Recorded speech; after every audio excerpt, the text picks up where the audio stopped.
One of them is, what are your thoughts on the universal PDS?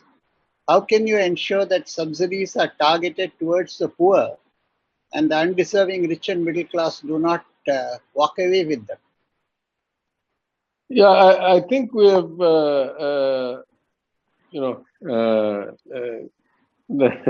maybe I say it a couple of different ways. I am on record in the assembly, and I am more vociferous, as you can imagine, outside of the assembly, where I'm not as constrained by the decorum of the assembly. But I say that it is, in my mind, as much a failure if benefits reach the wrong hands as it is if benefits do not reach the right hands, because we are in a zero-sum game. We are a heavily leveraged balance sheet and income statement state. We are knocking against the limits of borrowing. The previous government had to resort to about 40,000 crores of hidden borrowing because the union government started enforcing the constitutional kind of power it had not enforced before. So in that sense, every rupee we give to the wrong person is as much a failure as not giving a rupee to the right person. And it is very clear.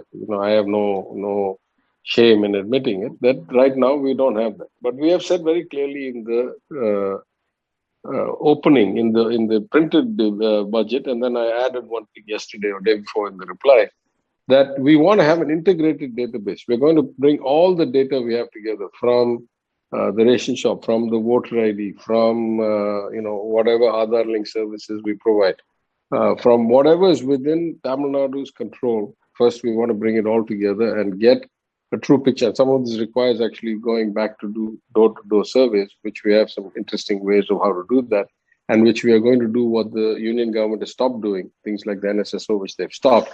We are going to do. So some combination of integrating existing databases plus door-to-door surveys and collection of additional information. But also, and so let me finish with that first. So that we hope to create an integrated profile of every household and every citizen to know roughly where they are. Let me give the extreme example of violation. Some of these 4,000 rupees that we gave in 2 tranches for the COVID relief went to government employees. Government employees who have not had 1 rupee pay cut, who have not had one lost day on the job for the last year and a half. And we got a lot of criticism for it, justified criticism in my opinion. But the additional factor that I added in the reply was that a lot of this data is not within our reach. A lot of this data is either with union government-owned PSUs or with the union government itself, like income tax data or oil marketing company data, which, on a one-off basis, I was able to access to just study what was happening to the petrol sales after the tax cut. But that can't be the norm, right?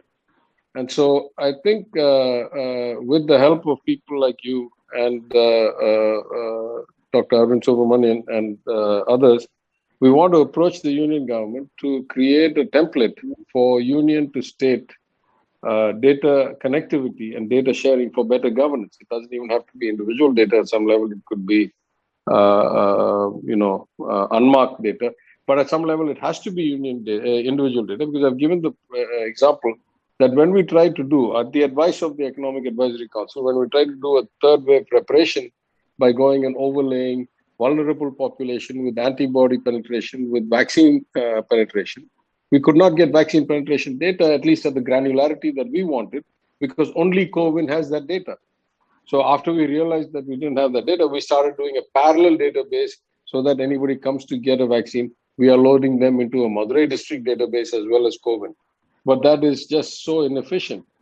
Anyway, after we had a bit of this debate and all that, the union government has started putting out CoWIN data by district, by city and all that. But that's not enough granularity for you to manage COVID response. You need to know street by street, village by village, block by block. That data we don't have. So I think we need, sooner rather than later, we need a union to state, for all states, not just for Tamil Nadu, methodology for how we can access the data that will help us govern better. For example, the first people I would exclude from this any benefit is if they were income taxpayers. If they're already at the level of income taxpayers, why should they get basic subsidies like free rice, which is what that card entitles you for?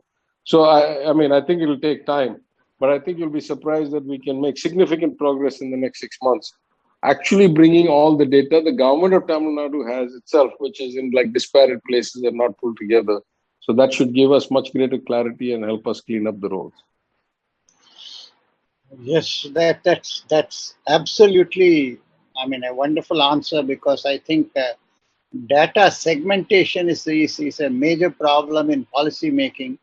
But certainly, I think all of us can intervene to get whatever data from the central sources that you want to to attack particular problems.